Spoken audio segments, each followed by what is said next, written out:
आगे भी श्रद्धा मनुष्य कह रही है, एक तुम यह विस्तृत भूखंड प्रकृति वैभव से भरा आनंदे, कर्म का भोग भोग का कर्म, यही जड़ का चेतन आनंद। यहाँ पर श्रद्धा समझा रही अपनी बातों से, कह रही एक तुम हो, यह विस्तृत भूखंड और दूसरा ये विशाल काय धरती है। भाई तीन लोग ही बताए गए, श्रद्धा, मनु और ये धरा, इसी के बारे में बात हो रही है। तो कह रहे एक तो मैं हूँ जो आनंद ले रही हूँ, तो अपने को तो वो नहीं जोड़ रही, लेकिन एक तुम हो, दूसरा ये पूरा ब्रह्मांड है, भूखंड है, अलग अलग पड़े हैं। जबकि ऐसा नहीं होना चाहिए। अगर कोई चीज़ आपके पास हो उसका प्रयोग करना चाहिए।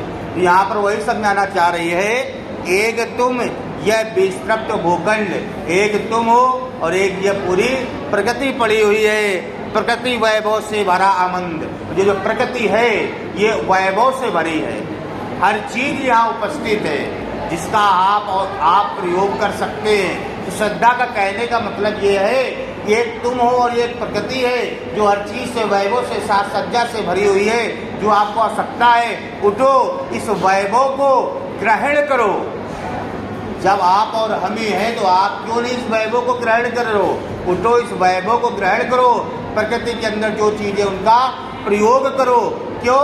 क्योंकि प्रकृति का एक नियम है। क्या नियम है? कर्म का भोग भोग का कर्म।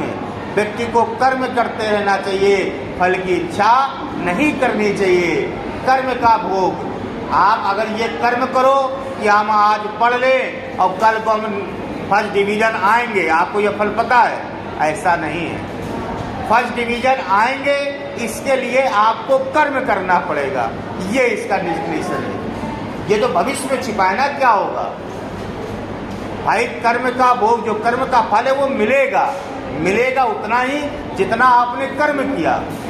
लेकिन अगर आप कर्म ना करो कि पता नहीं हम पास होंगे कि फेल होंगे, इस चक्कर में आप अध्ययन ही ना करो तो उसका कोई भी रिजल्ट नहीं निकलेगा। यहाँ श्रद्धा यही मनु को समझा रही है बार बार कि कर्म करो, क्योंकि प्रकृति का भी यही नियम है कि कर्म करते जाओ, फल की इच्छा मत करो। इसी के अनुसार प्रकृति भी चल रही है। लास्ट लाइन यही कह रही है, यही जड़ का चेतन आनंद। जो जड़ है, पेड़ पौधे हैं, नदियाँ हैं, फूल हैं, फल हैं, ये कभी भी फल की इच्छा नहीं करते, क्योंकि कभी भी नदी अपना जल नहीं पीती, पेड़ अपने फल नहीं खाता है नहीं। वो भी ये कहे आज पेड़ लगा मैं इसको ग्रहण करूँ, ऐसा नहीं है। वो अपना कर्म करते। यही कह रहा है, यही जड़ का चेतन आनंद। जो जड़ है, जो मूर्ख हैं, पेड़ पौधे में ज्ञान है, उनके अंदर भी चेतना रूपी आनंद है, वो भी अपना कर्म करते रहते हैं। आगे श्रद्धा और बता रही है, श्रद्धा कह रही है, अकेले तुम कैसे आशाए यंजन कर सकते तुच्छ विचार, तपस्वी आकर्षण रोहीन आत्म कर नहीं आत्म विस्तार। कह रहे हैं अकेले तुम कैसे आशाए। तुम कह रहे हो हम असहाय हैं, मेरा कोई नहीं है, अब मैं कैसे जीऊंगा, ऐसी भावना है। तुमने इतनी देर में हमको सुना डाली, तुच्छ समझ रहे हो। ये विचार तुम्हारे अंदर भावार्थ रूप से उड़ रहे हैं। असहाय है, निर्धन है। काहे के निर्धन हो? तुम अकेले हो, कोई धनिक नहीं है, कहीं क्यों असहाय हो? जब आप हैं, प्रकृति है, दो ही लोग असहाय। सहारा उसका क्या कहते? जब कोई हो तुम ही कोई आगे कार्य करना है। और इसके बाद ये लाइन कह रही है, यंजन कर सकते तुच्छ विचार। अपने इस तुच्छ विचार को छोड़ दीजिए और यंजन कर सकते हैं। हम क्या कर सकते हैं? हम इस क्रिया को आगे बढ़ा सकते हैं। यंजन का मतलब होता है तप से, यज्ञ से।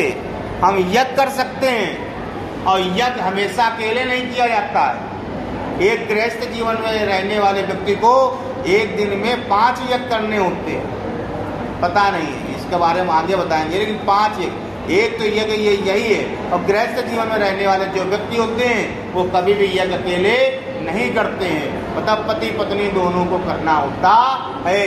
तो यहाँ पर श्रद्धा का कहने का मतलब है, तुम्हारे अंदर ये जो तुच्छ विचार है कि तुम असहाय हो, तुम कुछ नहीं कर सकते, ये तुच्छ विचार को त्याग दो। आप यज्ञ कर सकते हैं, गृहस्थ जीवन में आ सकते हैं, लेकिन उसके लिए आपको पत्नी की आवश्यकता होगी। तो मैं वो पत्नी बनना चाहती हूँ।